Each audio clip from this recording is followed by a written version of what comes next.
顏米哥獲邀到多倫多為李思捷開 show 做神秘嘉賓，佢哋特別揀咗經典歌曲演繹，大受觀眾歡迎。米哥仲好識搞氣氛，走到台下同 fans 近距離接觸，個個都瘋狂同佢集郵啊！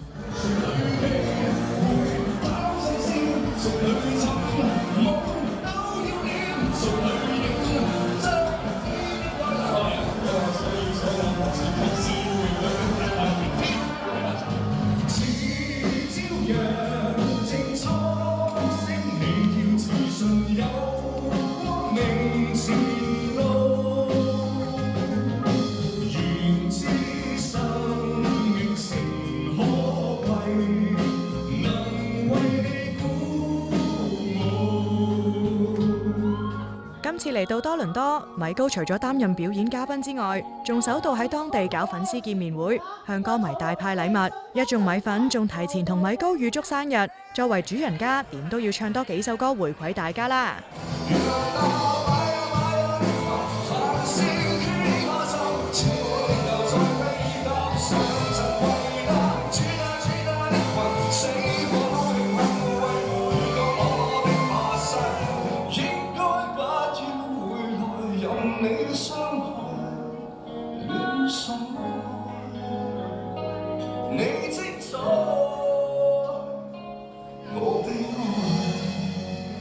好 warm 嘅，因為咧感受到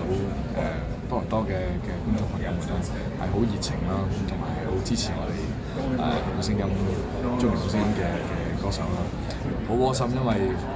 冇諗過有咁多人係即係會嚟到現場支持嘅。我收到係即係滿滿嘅愛同支持啦。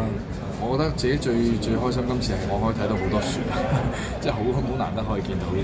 成漫天都係周圍都係雪咁樣，咁